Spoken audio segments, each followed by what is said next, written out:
Hello student, তোমরা যারা ক্যালকাটা ইউনিভার্সিটির আন্ডারে প্রথম সেমিস্টারের ছাত্রছাত্রী আছো এবং তোমাদের ইতিহাস সাবজেক্টটা এমডিসি কোর্স অর্থাৎ পাস কোর্সে আছে বা মাইনর সাবজেক্ট হিসাবে আছে, তোমাদের জন্য আজকের ক্লাসটা খুবই গুরুত্বপূর্ণ।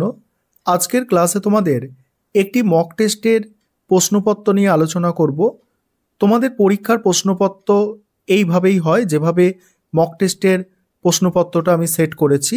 আর এই মক টেস্টের প্রশ্নপত্রে যে প্রশ্নগুলো রাখা হয়েছে সেগুলো তোমাদের সিলেবাসের মধ্যে থেকে সবথেকে গুরুত্বপূর্ণ প্রশ্নগুলো বাছাই করে এই মক টেস্টের প্রশ্নপত্রে রাখা হয়েছে। তোমাদের দেখো 75 মার্কস অর্থাৎ 75 নম্বরের পরীক্ষা হয়ে থাকে। সেক্ষেত্রে তোমাদের 5 নম্বরের প্রশ্ন 3টে অ্যান্সার করতে হয়।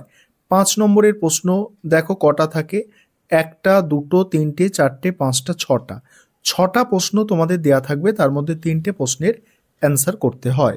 এখানে যে প্রশ্নগুলো আমি রেখেছি দেখো, প্রথম প্রশ্ন, প্রাচীন ভারতের ইতিহাসের উপাদান হিসাবে মুদ্রার গুরুত্ব। দ্বিতীয় প্রশ্ন, ভারতে আলেকজান্ডারের জয়লাভের কারণগুলি লেখো। 3 নম্বর প্রশ্ন, বৌদ্ধ ধর্ম ও জৈন ধর্মের মধ্যে পার্থক্য। নেক্সট আছে গান্ধার শিল্প সম্পর্কে সংক্ষেপে লেখো। তারপরে বৈদিক যুগে জাতিভেদ প্রথা সম্পর্কে লেখো। নেক্সট সভা সমিতি সম্পর্কে টিকা লেখো।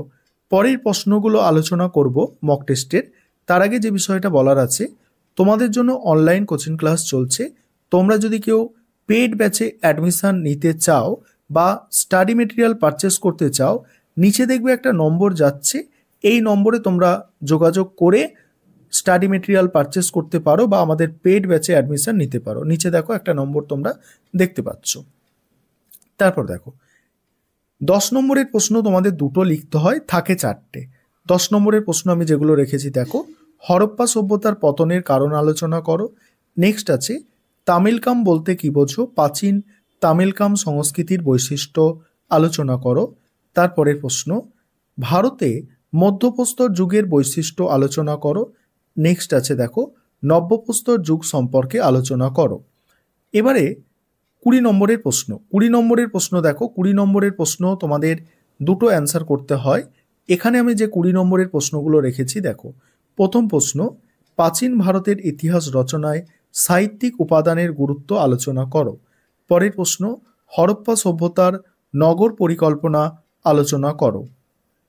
তারপরের প্রশ্ন, প্রাচীন ভারতের ইতিহাস পুনর্নির্মাণে প্রত্নতাত্ত্বিক উপাদানের গুরুত্ব।